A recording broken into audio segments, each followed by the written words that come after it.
Good day, everyone. My name is Mr. Tejiri, but I'm popularly known as Mr. Clef.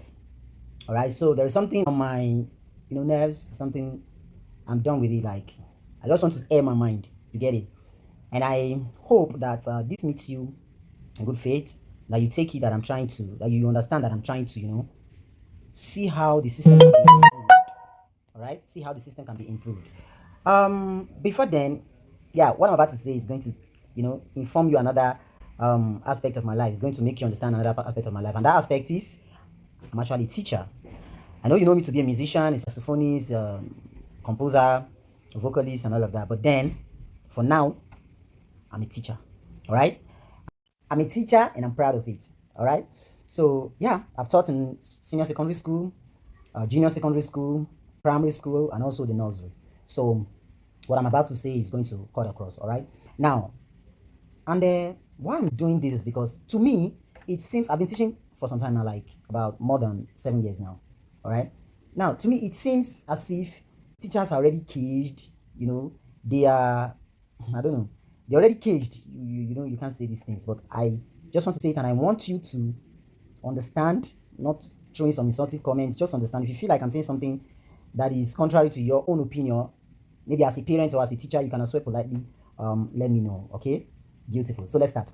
Now, the children, you parents, entrust into our hands to tutor, to teach. We love them as well as you too. I believe you even love them more than we do because the blood lineage is there. Blood is involved. So what I'm trying to say now is this: if you critically analyze it, these children, these students, they spend their active hours with us in school. All right. So we can tell some of their idiosyncrasy. We can tell some of their shortcomings. We can tell where they have strength. We can tell where they are battling with, where they are trying to. I mean, they are struggling areas and all of that. Now it is so appalling. It is so annoying. It is so disencouraging. It is so demeaning that you, as a parent, you just accost your teachers, and you start by some of them come around that they don't even acknowledge the fact that you're actually doing a good job. All right. It's not easy to, mostly in the high school and even every tier of education, it's not easy for just an adult to control about 16, 18, 20, 25 children in a class. All right, so we need to applaud the teachers most times. All right, because it's actually not easy. Now, it is very, very appalling, it's annoying that a parent just comes across the teacher and said, I know my learner, I know my student, I know he or she cannot do this. I know this, I know that, I know this, I know that, I know this. The truth is, your child is capable to cause any mayhem. He's also capable to, initiate any good motive or any good notion, any good stuff.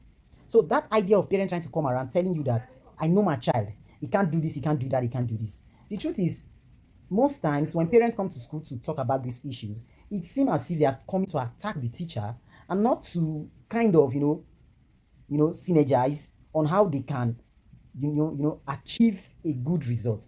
We are all working for a common goal. And that goal is to make sure that your learner, your child, your student is useful to herself or himself, is useful to his or her family, is useful to the society. We are all working to achieve this common goal. We are all working to achieve this common goal that a child can grow up and be useful to his or herself and also replace us, the teachers, because we'll never be here forever. And it is our prayer that they bury us. All right. So we are trying to groom them so that they can come and replace us and even do better, thereby contributing to humanity. So when you come to liaise with the teacher or pour your heart to the teacher, let it be from this angle that we are trying to, let it be that we have this synergy. We are trying to achieve a common goal. Not that you're trying to wash down the teacher's efforts and you're trying to make him or her feel like, what are you doing? I mean, it's very, very appalling. All right, because in this part of the world, I don't know of Western world, but I can speak of this particular part of the world that we are, which is Africa. It seems the teacher has been caged, or the teacher's feathers and wings have been pulled off. You can't, because when the children mess up, at the end of the day, when they trace it and the matter is dragging, it will still fall back to the teacher. So in this part of the world, like I said before, the teachers' wings, like one of my colleagues usually say that we are just like a toothless bulldog. We just bark and we can't bite. That is the teachers, all right? Because when the administrative staff when something happened, there is a way they will trace it back to the teacher. It's because you are not doing this, you are not up and doing, you are not. The teacher is always at the receiving point. I'm speaking from experience, and I'm telling you the honest truth. The teacher is always at the receiving point because over time I've discovered that when the tough gets tough, when the going gets tough, there is no notable person standing for the teacher. You see the proprietors, the directors, owners of schools, the parents, and all of that. You already have, you know, they already most of the time. I'm talking about the private sector, right? And not the government schools. Most of the time, the parents and the directors, the school owners, they are the movers and shakers of the society, and the teachers appear to be the children of the common man. When I mean the common man, the old generation common man, like that is our father's our generation, the common men in that generation. While the people at the top, the elites, they appear to, it happens that they are our bosses in the school, they own the school, they own here, they and all of that. So, more or less, like the teacher has no option. Because if Africa was really up well and doing, you discover that most of us teaching wouldn't have, picked up teaching as a profession or a career. All right. So I'm just trying to be very fair. Just because the system is messed up, so we just have to survive. In as much as we want to, we just have to survive. Whatever God has entrusted into our hand, we have pledged that we will do it well to the best of our abilities. All right. So let it be that we are all trying to work together. Instead of you coming, shouting, lambasting the teacher, John, as in, it doesn't go down well. It's not a nice way. And again, having said that, it's not like I'm here to attack parents. It will be, if you see it that way, that means you miss my point.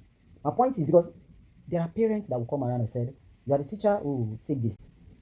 On Teachers Day, take this, do this. But there are some, you won't see them bringing any appreciation. You won't see them uttering anything. All right? But you see them, once any little something, at any given point, any little opportunity, they will come throwing words at the teachers and all of that. Please, let's work together, because we have a common goal, and that is to build these children for them to be useful to themselves, their family, and the society, and also to me also, because if they are doing well, it means that we are already succeeding in trying to make the world a better place for the next generation, including my children. All right. And I have to say, I need to say this many a time, because before I say, you know that these children have different learning capabilities. All right. They don't grab things at the same time, like at the same speed. Some of them have to process and process, but once they get it, that is it. Why some of them, the moment you are saying it, they already understand. Some of them, they understand by doing it themselves. So some of those ones that are struggling to process and all of that, you see that when school had ended, you see teachers just call them, you come here, sit down, you come here, and give them some works to do. And this good gesture that teachers usually display at times, not all teachers also, it's not that the school is the one informing them to do this. They are doing it out of their, the love to make sure that these children understand, to make sure that I mean, the joy that come from you seeing your child that is doing well, not just in the four walls of your classroom, but outside the classroom, you can't quantify it. So please and please, let's try as much as possible to understand that these teachers are going out of their way to make sure that some things are put in place. So when you come around, please come with that mind of, appreciate the teacher first of all, even if you have anything, troubling you. Then establish that fact that you guys are working together and you are working to achieve a common goal. All right, make the teachers your friend. Some of the parents, when they look at the teacher, they will tend to, they look at you as this guy, as in they look at you as one laborer or something. I don't know, one third class, not even second class, one third class citizen, and the way they talk to you, you just feel it. You just feel it. I just feel like, let me air my mind, and I hope that I've been understood. So I have this experience in one of these days, and the child actually insulted me, and I was trying to process what just happened. Why would this child insult me and all of that? So there was a teacher, standing by, and the teacher said, I don't want to call the child's name. The teacher said, "Hey, do you know the implication of what you just said?" And the child was like, "Yeah, I mean, so what? What's gonna happen now? I've said it." I was just looking at the child, and then the teacher said that, "Do you know that?" I mean, yeah, the other teacher said that. "Do you know that if it was your teacher, like, let's turn the table around now. If it was your teacher that said that word to you, when you get home today, that will be the first thing you will table before your parents." And your parents will be like, and that's the reason we kind of wonder, we marvel. The parents of these our generation, not all, but that's the truth, not all. What is really happening? You see the parents jumping, bouncing back at the school. Some of them going as far to call the director or the owner of the school and say, look at what happened. How can your teachers be calling children names and all of that, blah, blah, blah, and all of that. But you just did it to a teacher. And it's more or less like nothing happened. Because before this teacher is sounding this way, we've had several experiences where teachers will just said, you, that your head is like, look at your ear like that of a dog. That's all. That's all. And when you see parents coming, there was one scenario that happened that the guy was a copper. He just said, you. He was talking about something food. There's this, chubby guy. And the guy was just like, you that is as big as elephant, you are still talking of eating more food. And this child took that thing in,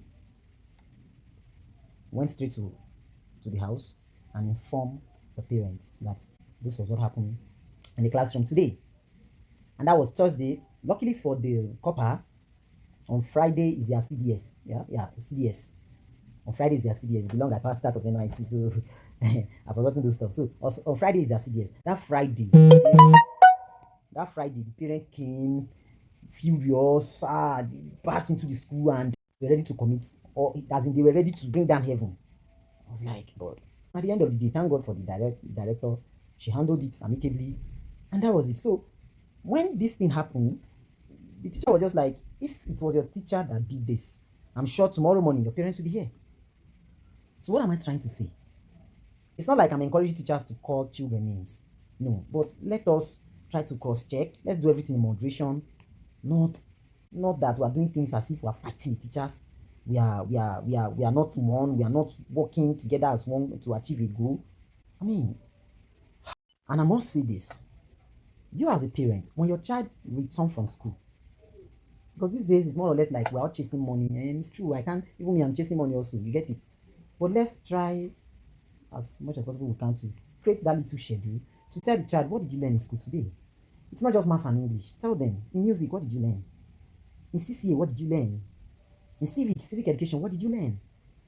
Let them check their notes, read it, and let them summarize what they understood from the notes to you. This will go a long way in helping to make sure that that child develop beautiful morals and respect and character. Over time, the graph has shown that children whose parents are up well and doing, not in terms of money, parents that are, trying to check out, okay, what's this? What did you understand? Those children are always the ones coming out with the best results. Not just academically, when it comes to morals, respect, character, you can't mention it. So please and please, I'm begging you, I'm reaching out to every parent. If you're a parent, and of course everyone is a parent, if you are not today, you'll definitely be tomorrow. Let us work together. May the good God guide us all, even as we do this. In Jesus' name, amen.